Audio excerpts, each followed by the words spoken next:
identificar en el mundo social instancias concretas de ese concepto general, ¿sí? Entonces nosotros tenemos un concepto de derecho que nos permite identificar prácticas jurídicas concretas en diferentes lugares. Yo puedo identificar la práctica jurídica colombiana, la práctica jurídica argentina, la práctica jurídica de los Estados Unidos.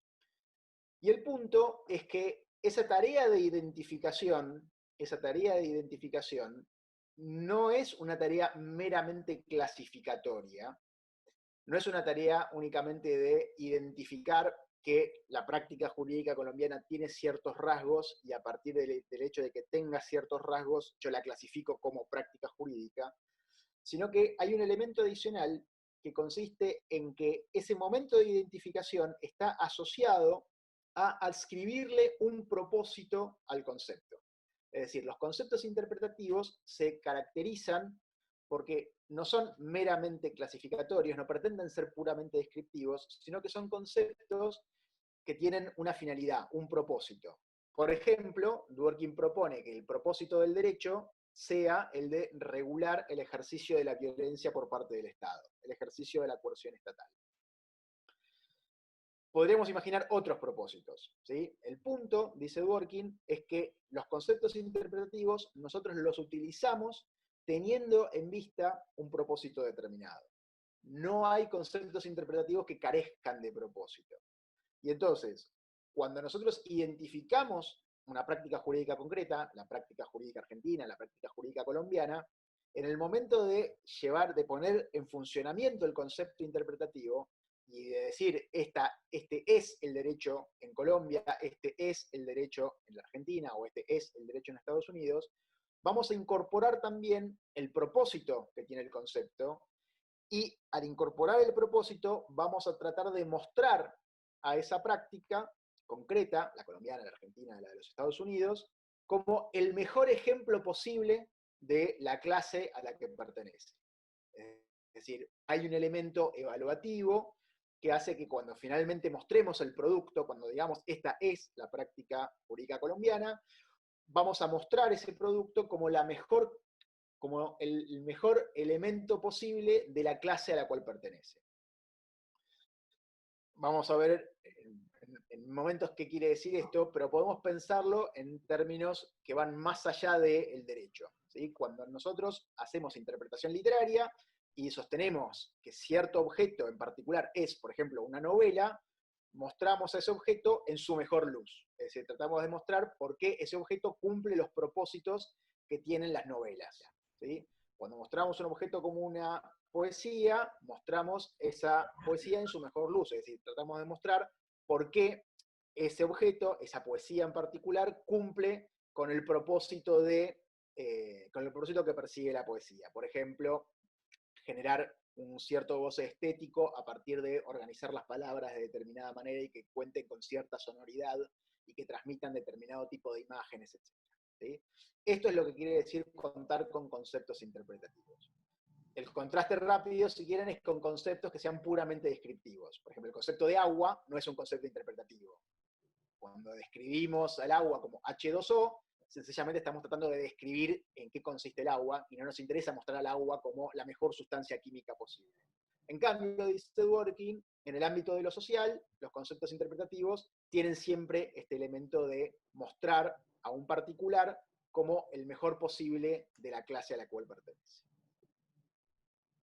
Fíjense que esto no tiene nada que ver con la interpretación textual, ¿sí? Entonces, sostener que Dworkin está defendiendo una cierta tesis sobre la indeterminación de los textos, sencillamente es no haber entendido a Dworkin. Curiosamente, es hacerle al texto de Dworkin lo que el autor dice que Dworkin prescribe, y que no hace. ¿Cómo se traslada esto al derecho? Bien, para llevar esta idea más abstracta de la interpretación o de los conceptos interpretativos al derecho, Dworkin sostiene que la actividad jurídica se divide en dos grandes momentos. Hay un tercer momento sobre el cual voy a volver más adelante, pero por ahora quiero concentrarme en los dos primeros.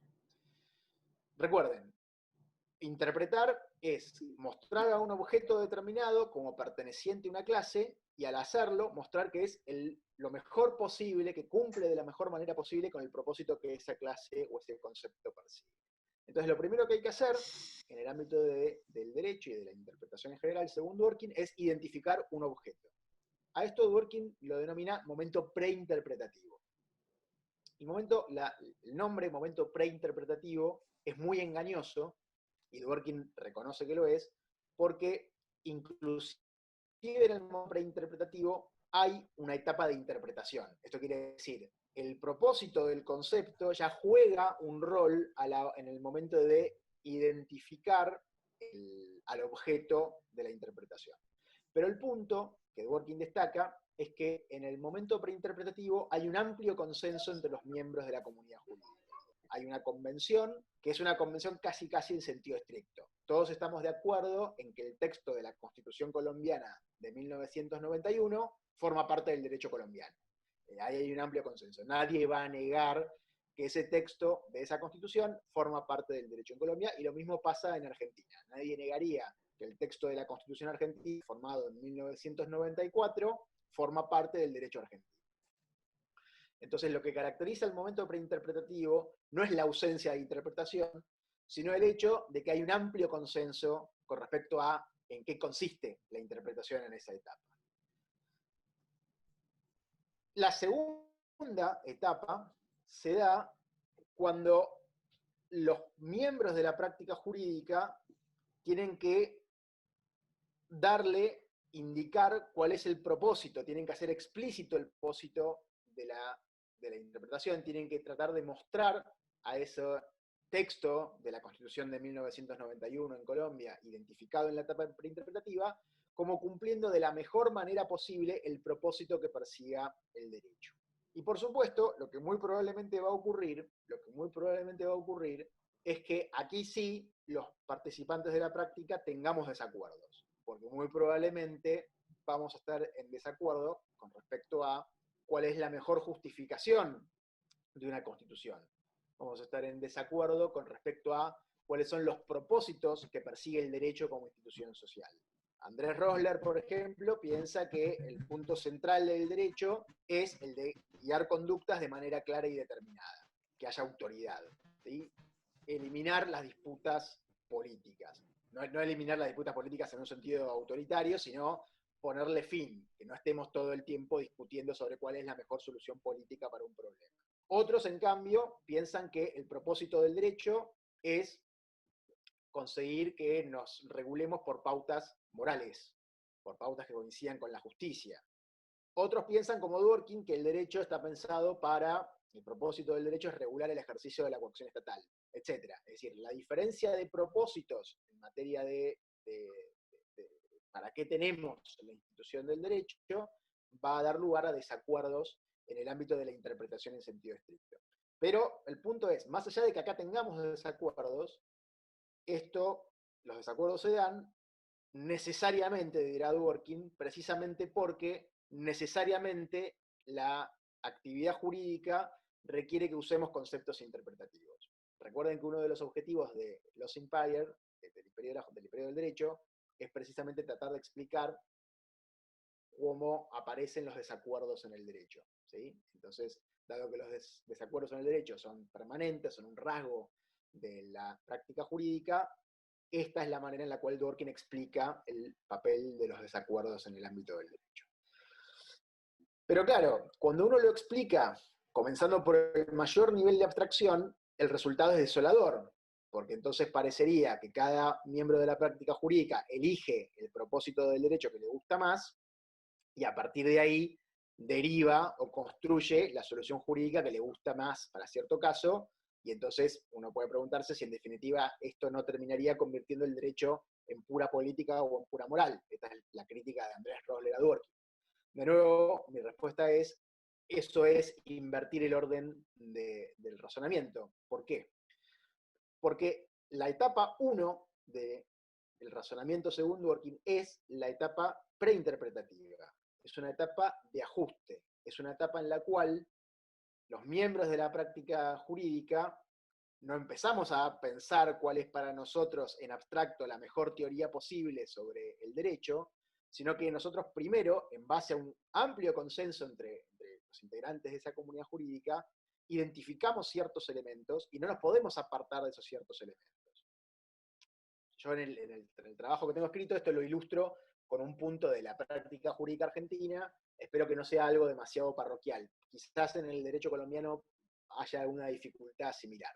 En el ejemplo que utilizo yo es el siguiente. Nuestra Constitución, el texto de la Constitución argentina, reconoce el derecho de propiedad y también reconoce la facultad que tiene el Estado de expropiar bienes cumpliendo una serie de requisitos, ¿sí? Uno de esos requisitos, que es el que me interesa ahora, es el requisito del pago de una indemnización. Entonces el Estado puede expropiar si se paga una indemnización, según el texto de la Constitución. Al mismo tiempo hay una ley vigente en Argentina que establece que esa indemnización que el Estado tiene que pagar cuando expropia un bien no incluye el lucro cesante que pudiera tener el propietario de ese bien. Y entonces esto plantea un debate constitucional. La ley que impide la indemnización del lucro cesante, en ese punto, ¿es constitucional o no? ¿El propietario tiene un derecho constitucional a cobrar el lucro cesante o no lo tiene? Y entonces, cuando uno analiza la manera en la cual se desarrolla este debate, aparecen dos posiciones. Para una posición, la finalidad de la regulación jurídica de la expropiación, el propósito del derecho de expropiaciones, es proteger la propiedad privada. Y por lo tanto, como el objetivo es proteger la propiedad privada, todo interés económicamente relevante tiene que estar incluido en la indemnización. Por lo tanto, la ley en cuestión es inconstitucional en tanto que prohíba que el Estado indemnice también el lucro cesante. Pero luego hay otra justificación disponible que sostiene que en realidad el instituto de la expropiación está pensado para que el Estado pueda, pagando esa indemnización, cumpliendo con ese requisito, pueda contar con bienes que anteriormente eran bienes de particulares y pasan a ser bienes públicos para cumplir con ciertas finalidades sociales muy importantes. Y entonces, si la finalidad, si el propósito del derecho de expropiaciones es que el Estado cuente con herramientas para poder llevar adelante políticas tendientes a fines sociales muy importantes, entonces basta con que al propietario se le indemnice por el valor objetivo del bien, con eso se cumple o se respeta su derecho de propiedad y quedaría excluido la posibilidad del lucro cesante. Entonces, para resolver el problema de si la ley de expropiaciones argentinas que excluye el lucro cesante es constitucional o no, los juristas y los tribunales argentinos recurren al debate sobre cuál es el propósito que persigue el derecho expropiatorio en la Argentina. Para algunos el propósito es proteger el derecho de propiedad y para otros el propósito es darle una herramienta al Estado para perseguir fines sociales útiles. Entonces, acá se reintroduce otra vez la discusión. Pero entonces, ¿los jueces pueden elegir libremente el propósito que le van a adscribir a la institución del derecho de las expropiaciones? Y la respuesta es que no. La respuesta es que el juez está obligado, dice Dworkin, por un valor que es el valor de la integridad. Y el valor de la integridad, precisamente, empuja al juez, o debería empujar al juez, a buscar la solución que más se ajuste a las decisiones adoptadas en el pasado. Entonces, alguien podría decir, la ley que adoptó el Congreso argentino, que excluye a la indemnización del lucro cesante, es una ley que está asumiendo que el propósito de las expropiaciones es un propósito vinculado con el interés social y no tanto con la protección de los derechos individuales. Y aquellos precedentes de la Corte Suprema Argentina que sostuvieron que la ley en ese punto es constitucional, están también asumiendo que el propósito del derecho de expropiaciones es perseguir fines sociales útiles y no proteger la propiedad hasta su última consecuencia. Por lo tanto, un juez que quiera respetar el valor de la integridad, que quiera mantener la coherencia dentro de la práctica jurídica argentina, no va a poder elegir libremente el otro propósito. No va a poder decir libremente que el derecho de expropiaciones tiene un propósito diferente, sino que va a tener que mantenerse, para ser coherente, dentro de los propósitos el propósito, mejor dicho, que en decisiones pasadas se le adscribió al derecho de expropiación. Y entonces, cuando uno analiza la cuestión desde una problemática más concreta, uno ya empieza a ver que en realidad la propuesta de Dworkin no es una propuesta de sea creativo, invente un propósito y diga el derecho como le gusta, sino que exige que el juez tenga en cuenta las decisiones pasadas. El momento preinterpretativo es muy importante y en muchas ocasiones puede ser decisivo. Si en el pasado no hubo decisiones en las cuales apareciera este propósito alternativo, entonces el juez no tiene opción, según Dworkin. Aun cuando el juez piense que la mejor propuesta posible y el mejor propósito admisible en términos morales fuera otro, de acuerdo con Dworkin, no tiene posibilidad de introducir ese propósito alternativo en la práctica, porque el valor de la integridad lo fuerza a ser coherente con las decisiones pasadas. Claro, ustedes me dirán, bueno, pero Pedro, vos estás haciendo una descripción parcial de Dworkin, porque Dworkin no dice solamente eso que vos estás diciendo. Y es verdad, es cierto. Dworkin abre una válvula de escape, pero la válvula de escape hay que entenderla bien, precisamente para no incurrir en el error de leer mal a Dworkin. ¿Y por dónde pasa la válvula de escape? La válvula de escape pasa por la siguiente situación. Dworkin sostiene que los jueces tienen que actuar respetando algo que él llama la prioridad local.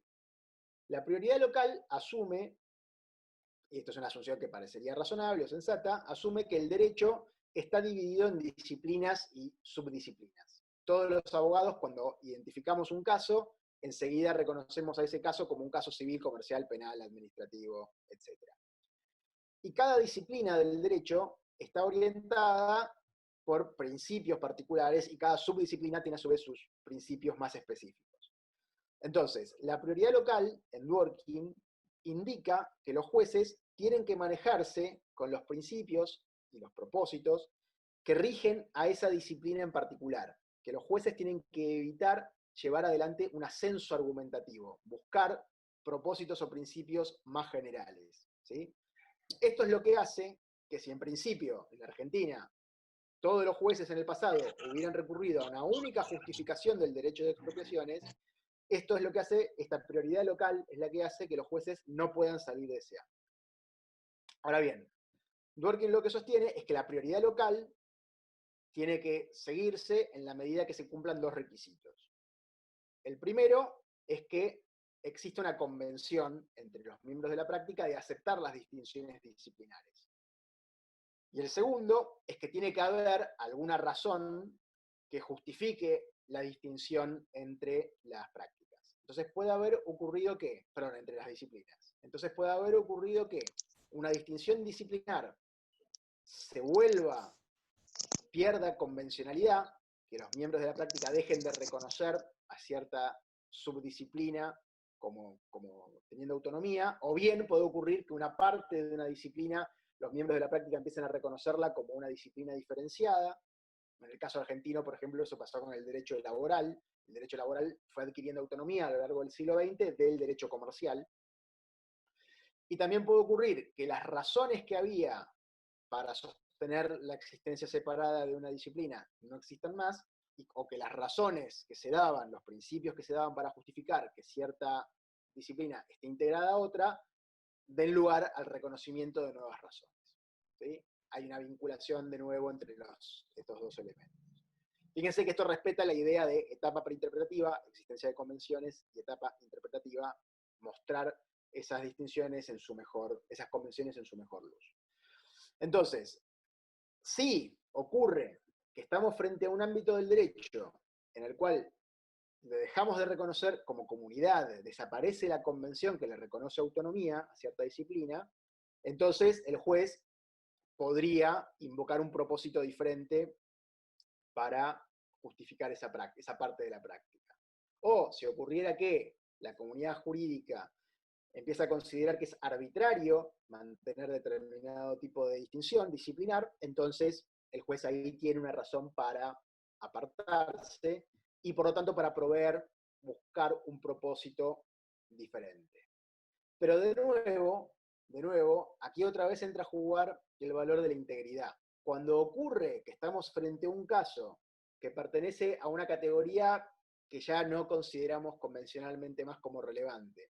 O cuando ocurre que estamos frente a un caso que en principio se le debería aplicar cierto principio, pero ya en la comunidad jurídica todos consideramos que ese principio ya no se aplica más, lo consideramos arbitrario, el juez no está autorizado a imponer él el propósito desde afuera, sino que lo que el juez tiene que hacer es rastrear en otras áreas del derecho que estén adyacentes a aquella de la cual parte, es decir, si tiene que abandonar la prioridad local, tiene que avanzar, pero tiene que avanzar hacia los costados. No puede de la nada traer un principio moral completamente ajeno al derecho, sino que tiene que rastrear entre los principios y justificaciones subyacentes a otras ramas del derecho que estén cerca de la cual él está partiendo.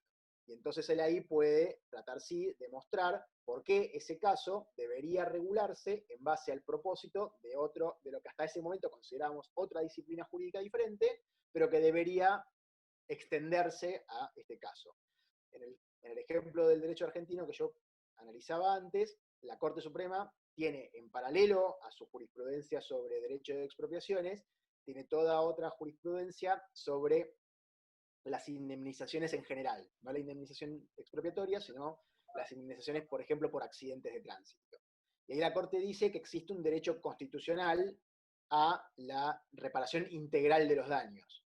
Y entonces alguien podría decir, bueno, el derecho de expropiaciones no reconoce un derecho a la reparación integral, porque el lucro cesante queda excluido, pero la Corte Suprema al mismo tiempo dice que hay un derecho constitucional a la reparación integral de los daños. Entonces, si eventualmente alguien sostuviera que el derecho de expropiaciones se está volviendo arbitrario, podría argumentar que esa arbitrariedad surge del hecho de que el derecho de expropiaciones en Argentina es incoherente con la existencia, según la misma Corte Suprema, de un derecho constitucional a la reparación integral. Que por lo tanto, si uno extiende esta idea del derecho de la reparación integral al ámbito del derecho de expropiaciones, si uno hace esa extensión, entonces el lucro cesante debería ser indemnizado. Entonces, fíjense que el juez que hace esto no es un juez que está inventando una solución, en el sentido fuerte de inventar, no es un juez que está imponiendo sus valoraciones morales, no es un juez que está haciendo un razonamiento moral, porque el razonamiento moral elude completamente la referencia a fuentes sociales, elude completamente la referencia a convenciones sociales. Un juez que hace lo que yo acabo de describir es un juez que está tomando en cuenta ciertas fuentes sociales, las que surgen del derecho a recibir una indemnización integral, en el derecho argentino, y está diciendo que esa solución debería aplicarse también al derecho de expropiaciones. Pero el juez no está imponiendo ni sus preferencias morales, ni está haciendo un razonamiento puramente moral. Por eso, con este ejemplo, espero haber mostrado por qué al final del día Dworkin termina siendo un positivista metodológico. Porque Dworkin no está sosteniendo que el derecho surja directamente de principios fundados en la moral, sino que siempre está recurriendo a la práctica jurídica. Siempre estamos reconociendo como premisa del razonamiento jurídico a una fuente social. El punto es qué cosas podemos hacer con esas fuentes sociales. Pero eso que podemos hacer a partir de fuentes sociales no es en ningún modo antipositivista. Sí podrá ser antiformalista. El formalista dirá que siempre hay que quedarse dentro de la prioridad local. Puede ser que sea antiformalista, pero no es antipositivista. Antipositivista. Dworkin siempre está remitiéndose al final del día a fuentes sociales. A partir de esto paso al último punto de mi exposición y doy lugar a las preguntas y los comentarios. Aprovechando el esquema teórico de Dworkin, lo que me parece que podemos hacer es, en lugar de plantearlo como una propuesta de cómo los jueces deberían resolver casos, podemos aprovechar el marco que propone Dworkin para entender cómo los juristas tenemos que hacer dogmática. Y en definitiva, entonces, los juristas no tenemos las mismas restricciones institucionales que los jueces, es decir, yo no estoy tan seguro de que un juez deba ser dworkiniano, pero ciertamente sí creo que los juristas debemos ser dworkinianos. Y entonces creo que cuando los juristas queremos resolver problemas prácticos, tenemos que sujetarnos a esta obligación de integridad, tenemos que ser consistentes con las decisiones del pasado.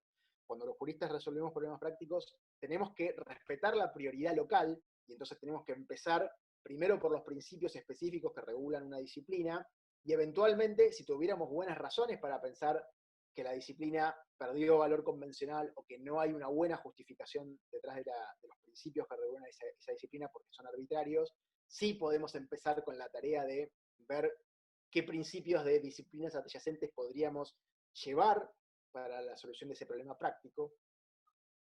Y lo que es todavía mucho más importante, creo, es que los juristas podemos hacer esto y cuando nos tomamos en serio el valor del derecho, es decir, cuando nos tomamos en serio, y acá sí rescato las enseñanzas de Andrés Rosler, cuando nos tomamos en serio la idea de la autoridad del derecho, podemos reconocer tranquilamente que esta actividad que nosotros llevamos adelante tiene límites, es decir, que no todo es interpretación.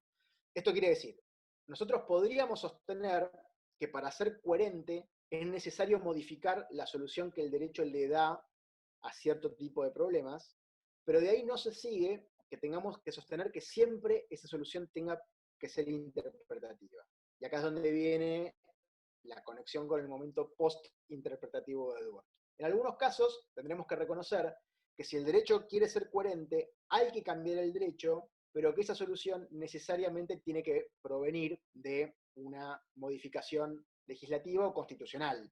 Por ejemplo, el derecho de expropiaciones es un derecho que, más allá del propósito que le adscribamos, le impone un límite a lo que el Estado puede hacer en materia de distribución de los recursos económicos en la sociedad.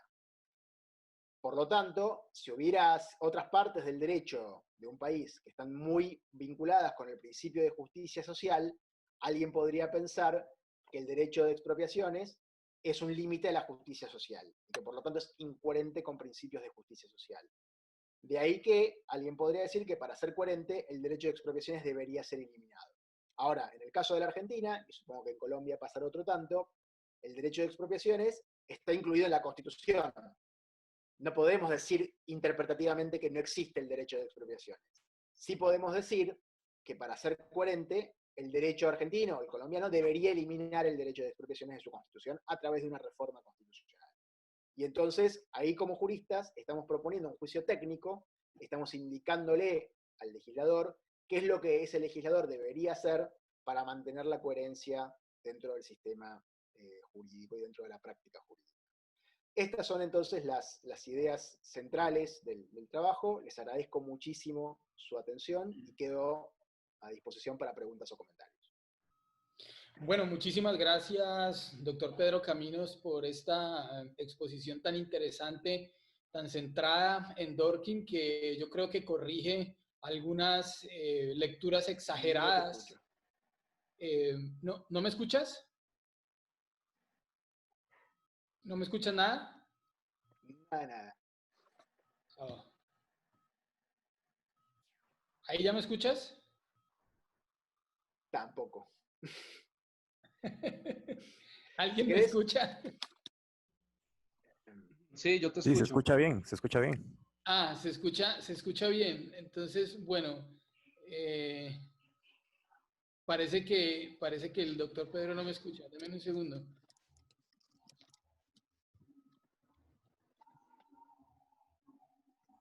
Deme un segundo. Entonces, ya vamos a hacer algo.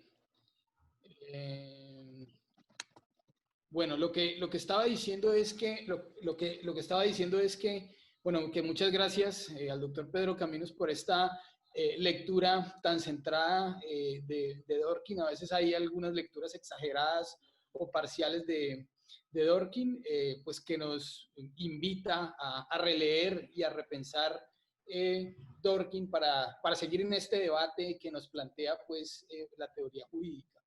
Entonces, en este momento empezamos con las preguntas. Al parecer el doctor Pedro Caminos no nos escucha, entonces yo pediría que hiciéramos las preguntas por el chat para que él pueda verlas y entonces responder.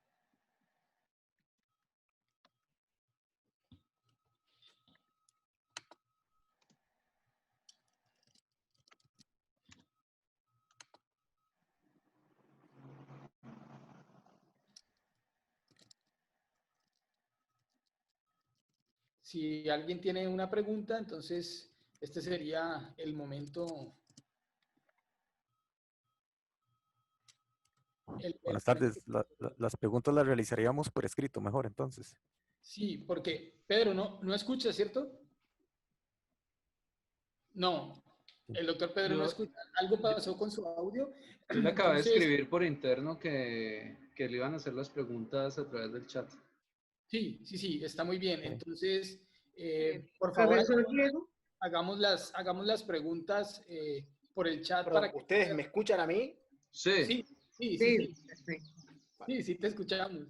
Entonces, ¿cómo estás, Liliana? Un gusto saludarte. Entonces, hagamos las preguntas por el chat para Ahí que puse puedan una. leer. Listo, Ahí puse perfecto. una. Entonces, eh,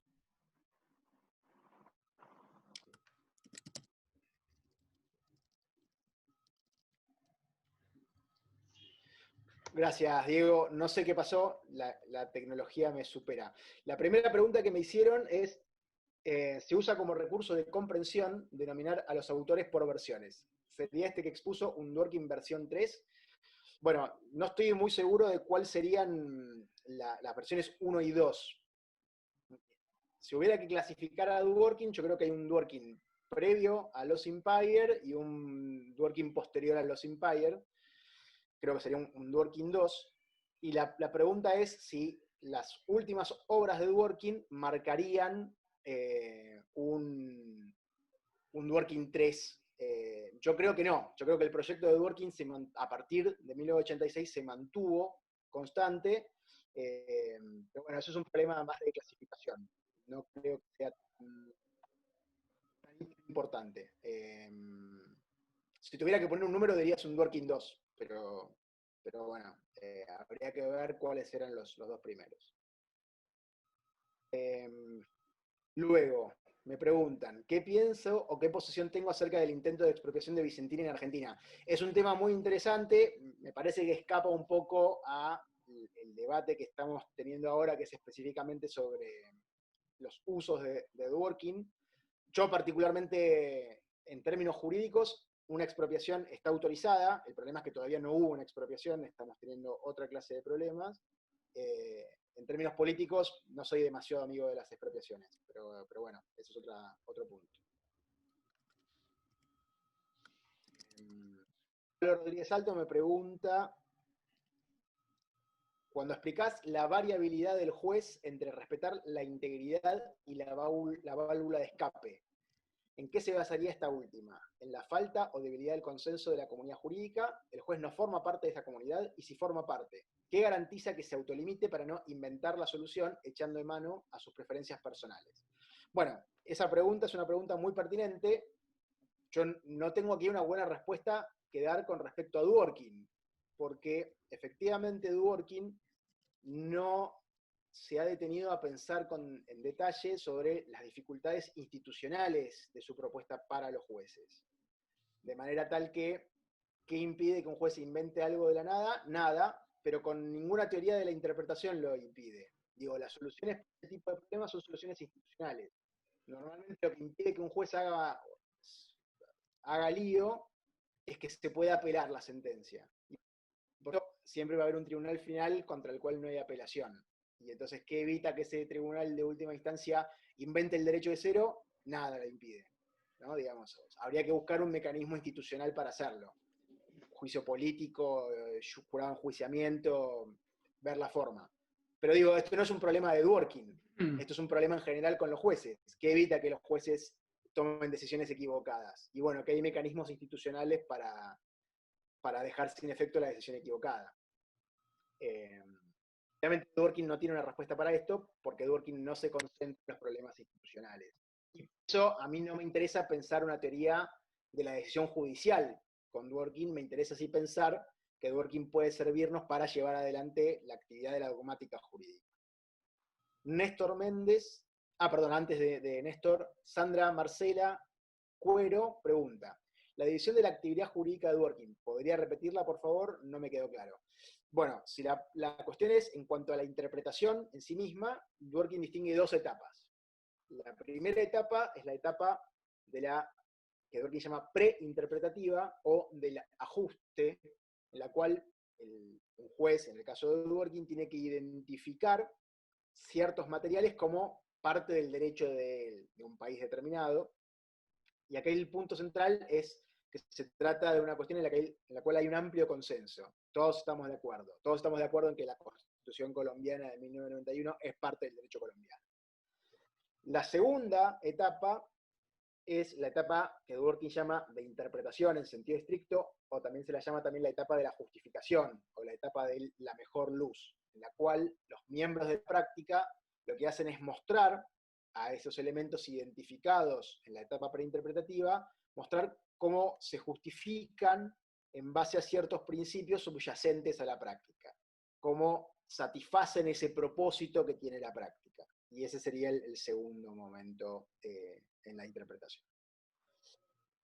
Néstor Méndez pregunta, por favor, profesor Caminos, ¿puede ahondar un poco en la razón por la cual no están tan convencidos de que los jueces deban ser dworkinianos, pero sí de que los juristas deban serlo?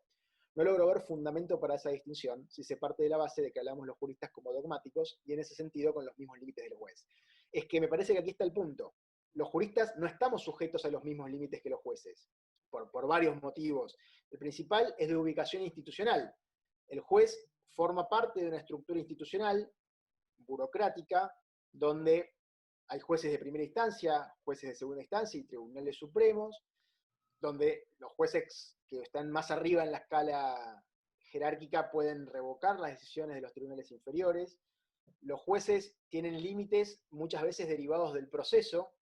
Supongo que en Colombia debe pasar algo muy parecido a lo que pasa en Argentina. Bueno, Diego León es un experto en este tema, pero hay ciertos procesos constitucionales, en Argentina se llama acción de amparo, y creo que en Colombia es la acción de tutela, que tienen ciertas características especiales. Y, por ejemplo, en la Argentina, la acción de amparo solo puede plantearse si el problema es un problema que no admita mayor amplitud de debate y prueba.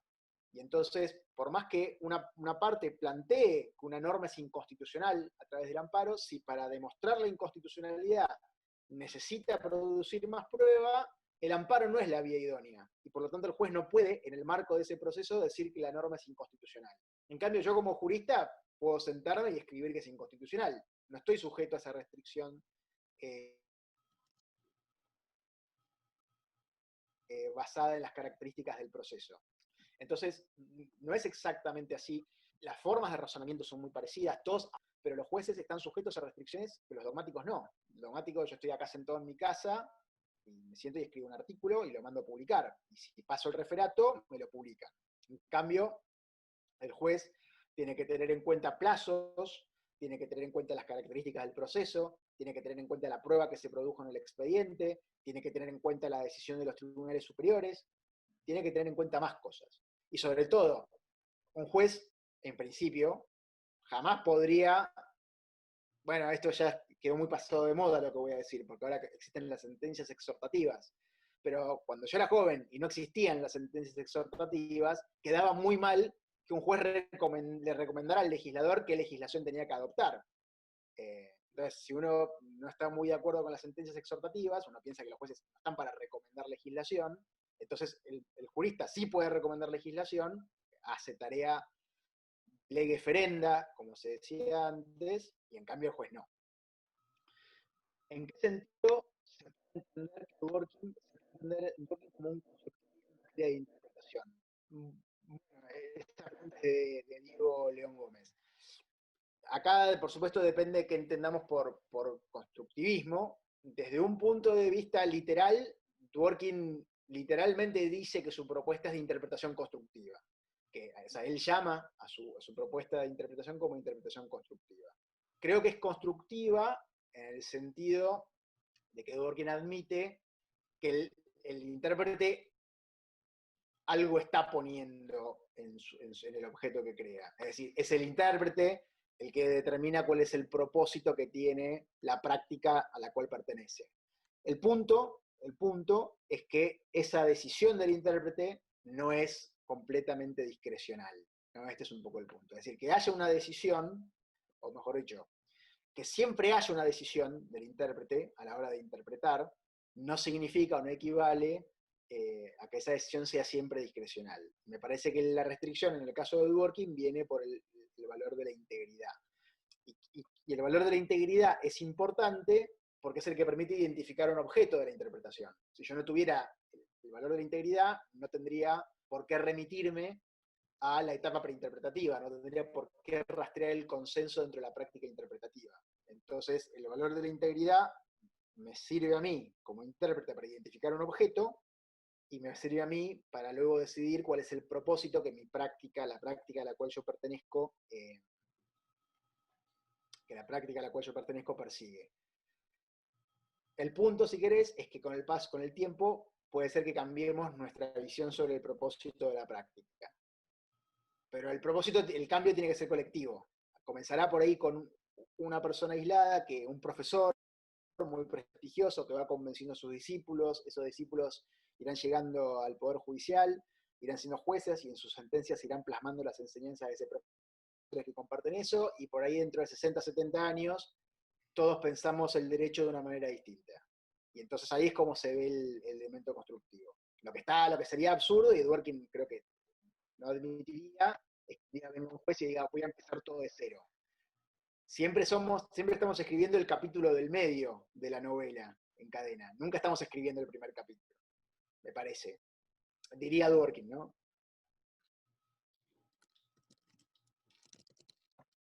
No parecería eficiente esperar a que el legislador ofrezca una solución cuando el juez puede hacerlo. Pero acá depende de qué quiere decir proponer una solución. Por lo pronto, el juez siempre tiene que resolver los casos. Yo no estoy discutiendo eso. El punto es cómo los va a resolver. El punto es si el juez puede aplicar soluciones que sean incoherentes, soluciones, supongamos, dadas por un legislador, que sean incoherentes con la manera integral de entender el derecho, de entender la práctica jurídica. Entonces, si nosotros asumimos que el juez en principio no debería ser él el que reemplaza al legislador, entonces el juez puede determinar que cierta solución es incoherente y sin embargo aplicarla igual. No veo ningún obstáculo para esto. Distinto es si vos me dijeras que hay una laguna, pero cuando hay lagunas los jueces tienen poderes para suplirlas. Entonces me parece que esa objeción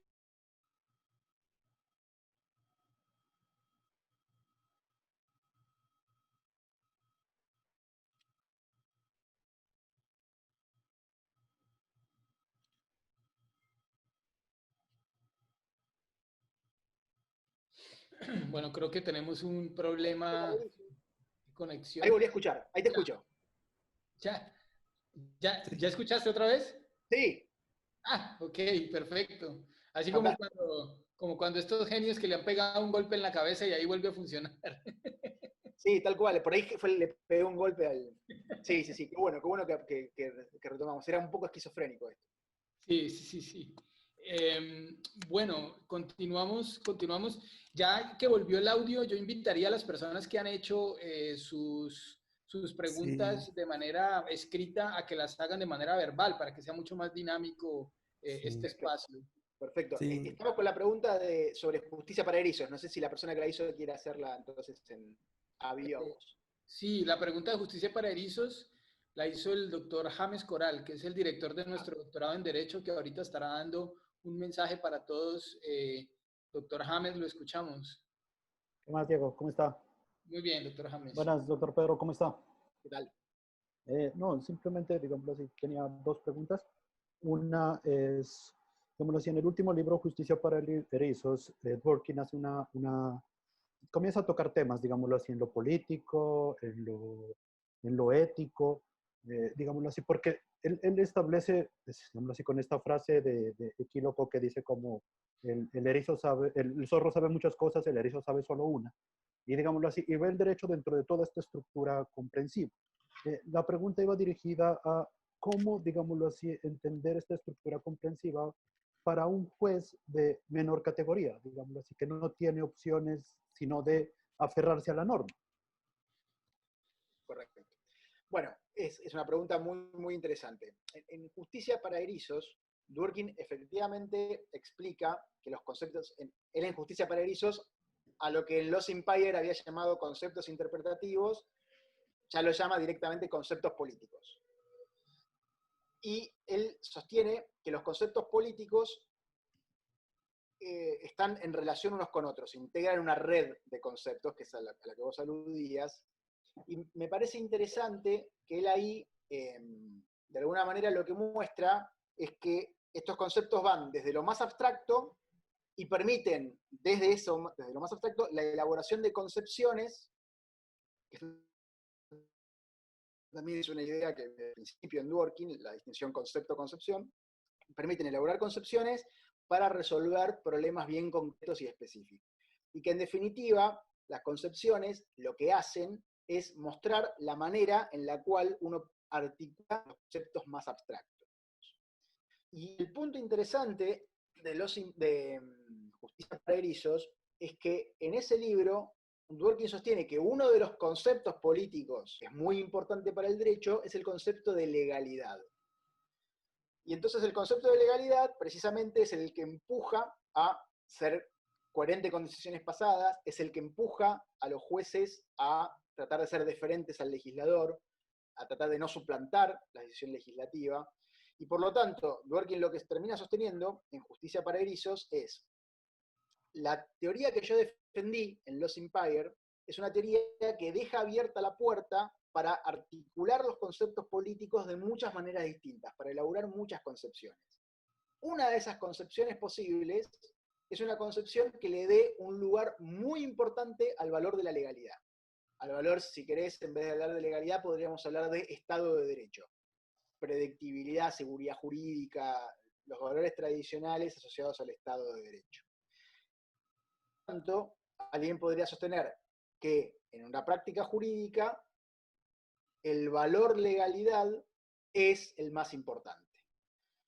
Y entonces, un juez, y que más importante es cuanto más baja sea la categoría del juez, ¿no? Y entonces uno podría sostener que la manera correcta, la concepción correcta de articular los valores políticos para el caso de un juez de primera instancia tendría que ser una concepción en la cual la legalidad ocupe el 90% del espacio y el resto de los valores políticos ocupen un 10% del espacio, ¿no? Donde la legalidad sea prácticamente todo. Por eso, digo, y Dworkin acá es explícito, en Justicia para Erizos, Dworkin dice, digamos, yo en Lost Empire, dice Dworkin, en Lost Empire, defendí una determinada manera de presentar la legalidad, pero tranquilamente pueden presentarse otras. Y si alguno piensa que se puede armar una concepción que le dé más importancia a la legalidad, la teoría que yo expuse en Lost Empire no dice nada en contra de eso. Entonces creo que esa sería una respuesta posible a tu pregunta. Muchas gracias, profesor. No sé si puedo hacer otra o pasamos a Sí, otra. por supuesto, doctor James. Solo una pregunta más, profesor. Digámoslo así, que a mí siempre me ha llamado la atención en este debate que tiene Dworkin con las feministas, especialmente con Catherine McKim. Digámoslo así, toda la teoría de Dworkin está sustentada bajo un criterio de comunidad liberal. Y, digámoslo así, todos esos argumentos normativos están basados en todo ese criterio. Cuando se presentan casos, por ejemplo, de abolir la prostitución, porque de alguna manera la prostitución educa de alguna manera sexualmente a las personas, ¿cómo, digámoslo así, Dworkin podría decir que hay una respuesta correcta? Si de alguna manera la comunidad liberal estaría de acuerdo, por ejemplo, con regular la prostitución, no con prohibirla. Dentro de esta estructura, digámoslo bueno, así, es una jugada un poco... Ya, qué pena, profesor, esa es la pregunta. Gracias, es una pregunta muy interesante.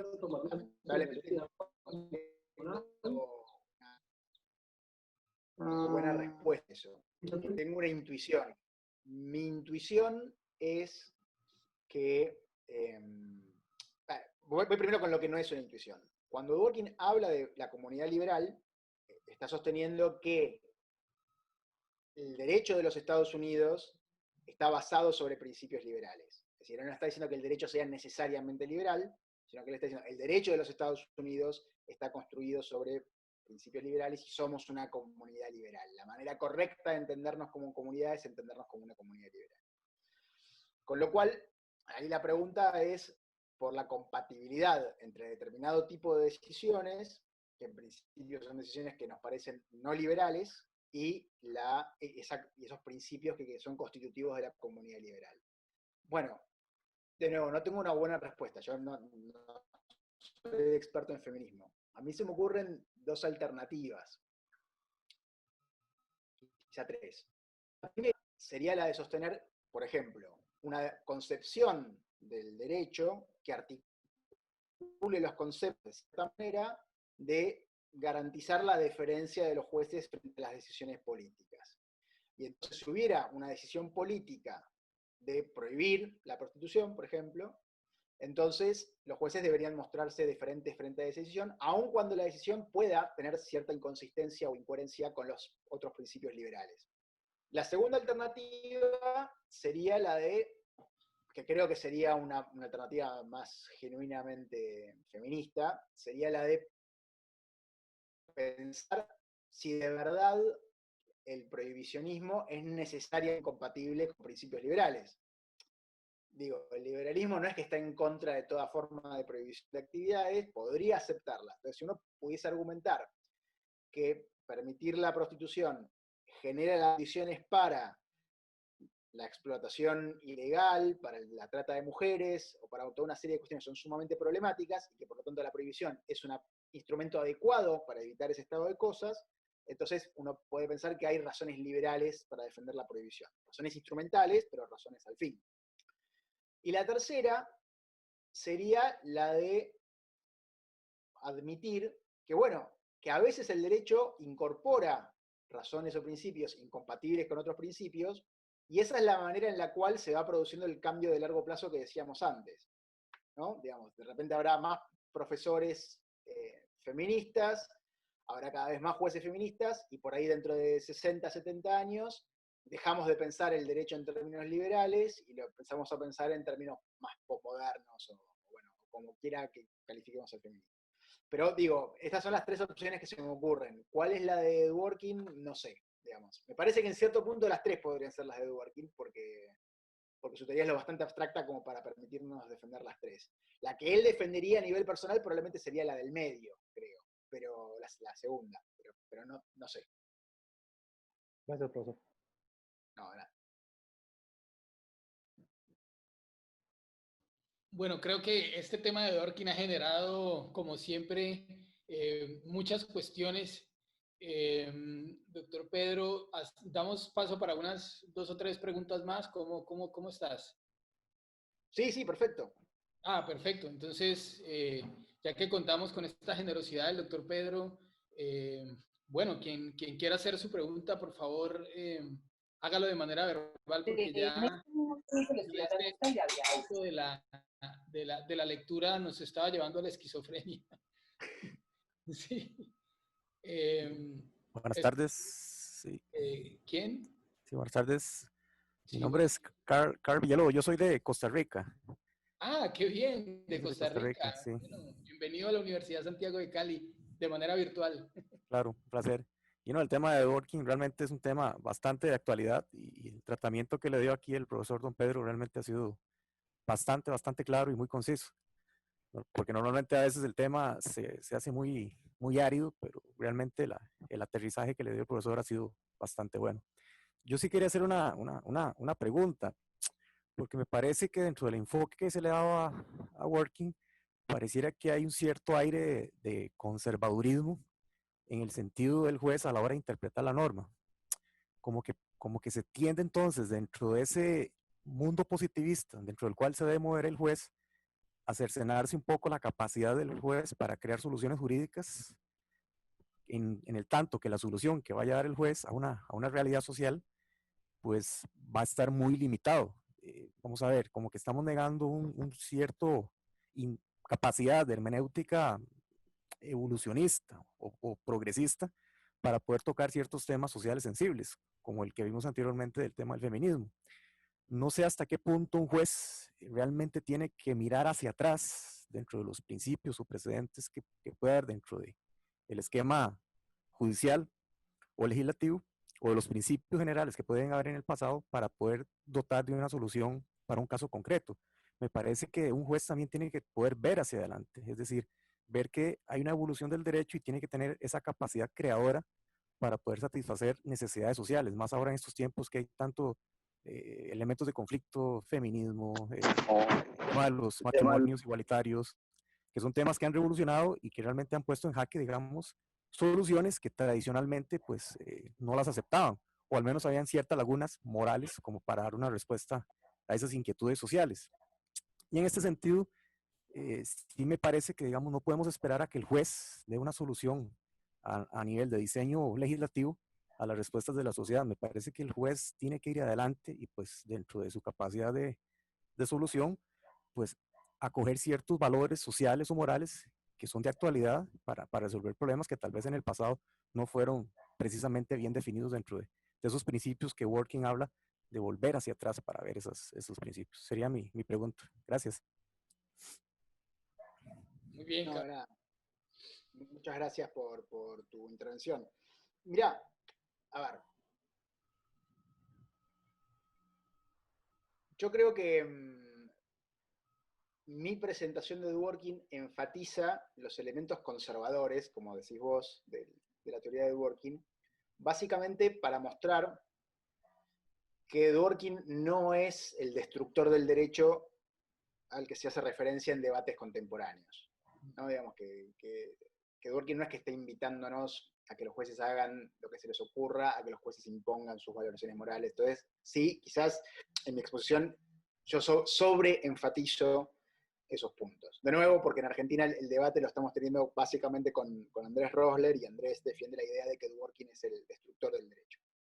Ahora, por supuesto, dado que el rol del juez en la visión de Dworkin termina estando construido en base a entender cómo se conjugan ciertos valores, tranquilamente alguien podría, dentro de la teoría de Dworkin, alguien podría defender una posición como la que sostenés vos. Y alguien podría decir, bueno, sí, el pasado es importante, pero estamos viviendo épocas de cambios muy repentinos, de cambios sociales muy importantes, y el juez tiene que tener herramientas para lidiar con esos cambios. Entonces yo creo que la teoría de Dworkin admitiría esa posibilidad, pero ese es el punto. No escapamos de Dworkin.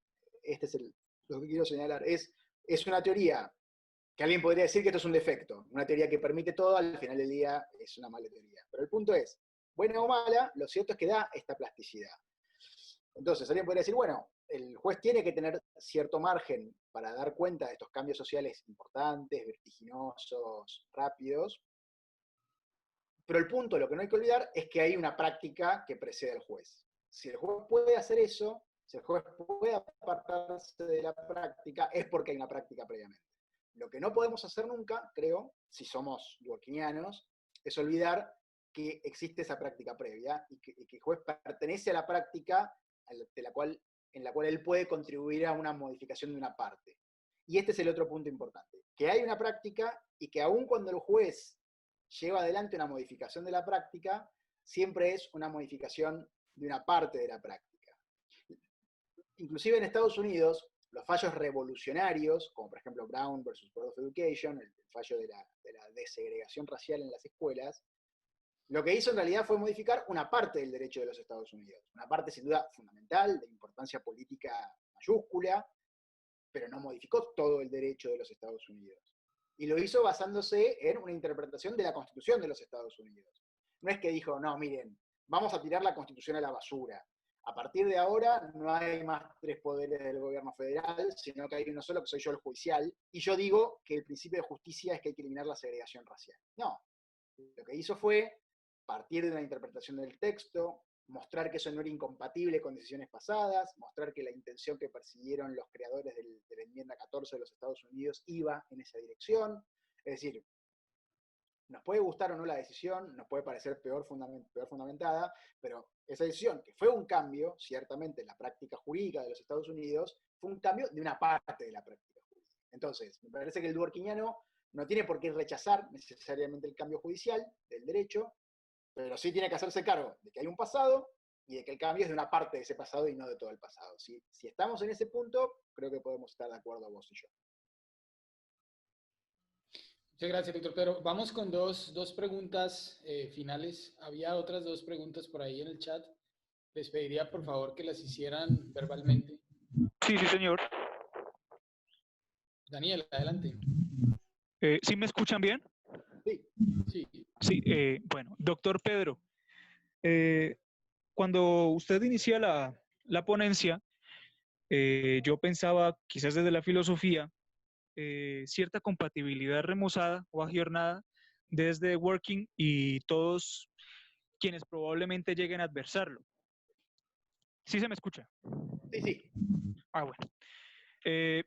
Yo digo pensar al autor Working como una posibilitación interna, planteándolo desde la dialéctica del encuentro, hilvanado de una racionalidad comunicativa, por ejemplo desde Habermas, siendo muy grandilocuente en lo cognitivo instrumental, una discursividad que compela a aquiescencia entre un hombre que presuntamente resulta, o sea, es decir, el sujeto jurídico, objeto del derecho objetivo, y a cierto esquematismo kantiano, que lo que hace es otorgar o inteleccionar la respuesta llamada nominalismo metadogmático. Esto, por supuesto, en lo tocante a lo a priori como límite, hablando de la situación del juez, de lo propuesto por Dworkin, con lo demarcado por lo carente de contenido cuando se habla de un recipiente, si bien con una significación desmesurada o totalmente falible, por ser continente sin contenido. Ujú. ¿Usted qué opina? ¿Qué cree? Es una pregunta que excede muchísimo mis capacidades y mis conocimientos, pero a grandes rasgos, Habermas, al menos en Facticidad y Validez y en alguna otra obra, da cuenta de la propuesta de Dworkin, y por supuesto, Habermas piensa que la propuesta de Dworkin puede compatibilizarse con una noción comunicativa o discursiva del derecho, haciendo algunos ajustes. Yo creo que la forma en la cual podríamos explicar a Dworkin en términos de la teoría de Habermas podría ser más o menos así. Uno podría decir, los miembros de una práctica jurídica formamos parte de una práctica social, como cualquier ser humano. No existe el ser humano fuera de la práctica, ¿sí? Siempre estamos imbuidos en una determinada forma de vida. Y esa forma de vida es la que nos permite comunicarnos al final del día. Tenemos un lenguaje jurídico que viene cargado de presupuestos culturales, sociales, etc. Esto es lo que hace que cuando un abogado dice hipoteca, está diciendo algo muy distinto que cuando una persona que no es abogada dice hipoteca, ¿no? Estamos refiriéndonos a cosas diferentes. Cuando un abogado dice prenda o pecinotación, está diciendo una cosa distinta de cuando una persona en el lenguaje ordinario se refiere a la prenda o otro instituto. Entonces, el punto básicamente es que cuando Dworkin se refiere al salto de la etapa preinterpretativa a la interpretativa, la forma habermasiana de entender eso sería, una forma posible, sería la de pegar el salto de la práctica social de la cual formamos parte, del mundo de la vida del cual formamos parte, y apelar a una racionalidad comunicativa, es decir, poner en cuestión ese lenguaje que utilizamos, poner en cuestión los conceptos que utilizamos, para tratar de buscar una justificación racional para la práctica social en la cual estamos inmersos. Es una forma de tratar de ir más allá de la positividad de la práctica social y tratar de buscar una justificación racional de nuestra práctica cotidiana. El punto, si querés, es el lenguaje que utiliza Dworkin. Yo acá no hice mucho hincapié en muchos elementos que son tradicionales del lenguaje dworkiniano, como por ejemplo la idea de la respuesta correcta, no la usé en mi exposición. Porque obviamente la idea de una respuesta correcta, digamos, cuando Dworkin dice que los principios de moralidad política de la comunidad permiten identificar la respuesta correcta, eso genera una idea, creo que no es la idea de Dworkin, pero genera una idea de búsqueda de trascendencia, que es lo que un teórico de la acción comunicativa rechaza, como Habermas. En realidad, la idea de respuesta correcta no es que hay algo en algún lugar que hace que una respuesta sea correcta, sino que es, como diría Habermas, un presupuesto pragmático de la comunicación. Los abogados tenemos que creer que hay respuestas correctas, porque si no, no podríamos argumentar. No podríamos llevar adelante discursos jurídicos. Un juez que fundamenta una sentencia y que dice esto debe hacerse de esta manera, tiene que creer no tiene que creer, tiene que presuponer que encontró una respuesta correcta para un problema práctico, porque de otra forma no tendría sentido la práctica discursiva. Y el punto es que, el punto interesante, y creo que Dworkin es muy claro en esto en su artículo de 1996, en su artículo sobre objetividad y verdad, Objectivity and Truth, el punto es que no hay razones que estén fuera de nuestras prácticas sociales. Lo único que yo voy a poder hacer, dice Dworkin, es dar una razón, y esa razón siempre va a ser una razón que esté imbrincada en una práctica social. No hay razones por fuera de las prácticas sociales. Y acá creo que Habermas está básicamente de acuerdo con eso. El punto es tratar de las razones que tenemos disponibles dentro de nuestras prácticas sociales, tratar de encontrar aquella que sería la que adoptaríamos en condiciones ideales de comunicación. Y ese es el ideal que aspiramos. Esta última parte es la que no está en Dworkin, porque Dworkin no es un teórico de la acción comunicativa. Pero alguien podría pensar que en definitiva se está refiriendo a eso, que cuando estamos buscando la justificación de nuestras prácticas, cuando estamos tratando de mostrar nuestras prácticas en su mejor luz, estamos tratando de buscar cuál es la respuesta correcta a un problema jurídico, que sería la que todo oyente razonable aceptaría bajo ciertas condiciones ideales. Me parece que por ahí sería. No sé si contesté tu pregunta, pero tu pregunta sin duda tenía un grado de complejidad con el cual yo no manejo, pero creo que me acerqué. Sí, doctor Pedro, gracias. Doctor Pedro, una última pregunta muy cortica, por favor, si me lo permite. Sí. Desde un dirimir dworkiniano, ¿usted diría que el juez debe moldear, jugar o soslayarlo sobre determinantes identitarios de una sociedad arquetípica? Bueno, no lo sé. Calculo, se me ocurre, esto dependerá de la práctica en la cual está inserto el juez. En sociedades donde hay reconocimiento multicultural, creo que, por ejemplo, la Constitución colombiana tiene un reconocimiento, por ejemplo, a los pueblos originarios, la Constitución argentina también lo tiene. Eso da herramientas para que el juez pueda mostrar que en la práctica jurídica hay elementos que vuelven relevante la identidad de las personas y a partir de ahí poder desarrollar una jurisprudencia en ese sentido. Pero si tenemos una Constitución que sea completamente aséptica frente a eso, y si no hay leyes que reconozcan derechos identitarios, se vuelve más difícil que dworkinianamente se pueda hacer. Difícil no equivale a imposible, pero sí se vuelve más difícil. El valor de la integridad tendría que empujar al juez a no entrar en ese camino. Por eso digo, en definitiva, siempre es importante el acompañamiento político, ¿no? Si no hay elementos en la política democrática que traduzcan esos intereses en leyes, aunque sea mínimamente, someramente, los jueces tienen menos espacio para, o deberían tener menos espacio para, maniobrar en ese sentido. Muchas gracias, doctor Pedro. Una última pregunta que creo que había por ahí. ¿Alguien había dicho una última pregunta o ya está? Bueno, muy bien. Doctor Pedro, muchísimas gracias por tu tiempo, por tu intervención, que reitero, tan aterrizada de Dworkin. Digamos que esto es un tema donde hay muchísimo debate, muchas lecturas de Dworkin. Tengo que confesar que tu lectura me ha parecido una lectura muy, muy aterrizada de Dworkin y creo que nos ayuda a repensar a Dworkin, ¿no? Dado que es importante como herramienta metodológica desde el punto de vista de la dogmática y desde el punto de vista de lo judicial. Y tengo que confesar algo más.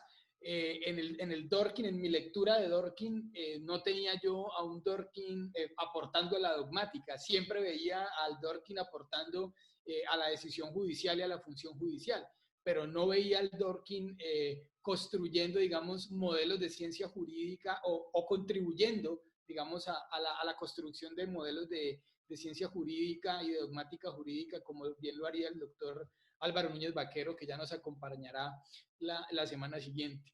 Bueno, ahorita quisiéramos pasar y quisiéramos que nos acompañes a dos mensajes institucionales de la Facultad de Derecho de la Universidad Santiago de Cali.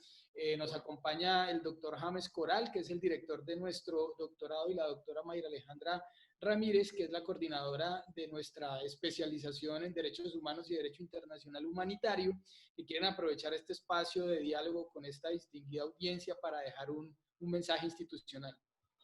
Adelante, muchas gracias, Diego. Doctor James. Gracias, Diego, sobre todo por el espacio. Gracias al profesor Pedro Caminos por su deferencia, por sus respuestas. También, digámoslo así, dentro de mi lectura de Dworkin, también, digámoslo así, es un refresco de repensar a Dworkin dentro de estos temas, si no de alta teoría, sino tal vez desde una perspectiva un poco más práctica. Muchas gracias por la conferencia. No, simplemente quería dar la información de que los invitamos a nuestro doctorado en Derecho. Es un doctorado que están haciendo, que está surgiendo, que tiene, digamos así, varias perspectivas económicas. Esperamos el regreso de Diego León, obviamente, y esperamos algún día tener la visita del profesor también, Pedro. Tenemos, a partir de la próxima semana, tenemos matrículas, inscripciones abiertas para el periodo 2020B. Es un doctorado de duración de 3 años y medio. Es un doctorado que, digámoslo así, se adentra dentro de nuestras líneas de investigación que tienen que ver con derechos, con teorías contemporáneas del derecho, derecho constitucional, derecho transicional, derecho de justicia transicional, y que, digámoslo así, ofrece el más alto grado académico que se le puede ofrecer, digámoslo así, a un profesional en derecho. Entonces, esperamos, digamos, cualquier duda que tengan, cualquier información que requieran, yo estaré ahí atento para responder sus solicitudes. El correo lo voy a escribir acá abajo para todos. Es doctoradoderecho@usc.edu.co. Cualquier pregunta sobre cualquier tema que consideren importante, yo estaré atento inmediatamente para responder. Muchísimas gracias, Diego. Bueno, muchas Gracias gracias. a todos los participantes. Muchas gracias, doctor James. Y yo reitero lo que quiere decir el doctor James. Estos son encuentros virtuales, pero muy seguramente vamos a tener, yo lo sé, al doctor Pedro Caminos en nuestro doctorado de nuevo en la Universidad Santiago de Cali. Rememorabas tu visita a la Universidad Santiago de Cali cuando estuviste ya hace como unos 2 o 3 años, ¿no? en la universidad. Bueno, esa fue una excelente oportunidad. Recuerdo que viniste con Alejandro Calceta, sí, que también nos va a acompañar en este ciclo de conferencias ahorita el mes siguiente, bueno, con sus temas sobre Jeremy Bentham y normas de competencia, ¿no? Que es todo un experto, el doctor Alejandro. Bueno, muy bien. Doctora Mayra, te escuchamos. Bueno, buenas noches para todos. Profesor Pedro, le agradecemos mucho también la disertación, también el acercamiento que siempre tiene con la universidad. Precisamente estaba recordando que en el 2018 fue eso, nos acompañó y pude participar también de su conferencia en su momento en forma presencial. Esperamos también que cuando pase esta pandemia poder compartir con usted desde el doctorado y desde otros escenarios. Muchas gracias por estar acá y atender siempre la invitación del profesor Diego León, al profe Diego León, que aunque está en la Universidad de México, pues por allá lo siento mucho más cerca incluso, con todo este ciclo, estos contactos que ha hecho que realmente son muy importantes para todos los programas. Revisaba ahora la asistencia que tenemos en este momento y pues era muy grato para mí ver, por ejemplo, en este momento estudiantes del doctorado conectados, estudiantes de la especialización en derechos humanos conectados, estudiantes del pregrado, profesores de nuestra universidad. Entonces me parece muy interesante también ver cómo confluyen todo esto desde el programa que coordino. Simplemente también extenderles la invitación, decirles que nunca antes los derechos humanos han tomado tanta relevancia, digamos, como se pueden evidenciar en tiempos de pandemia, precisamente porque en medio de todas las crisis, esa es la garantía que tienen que dar los estados como mínimo y es el respeto por los derechos humanos.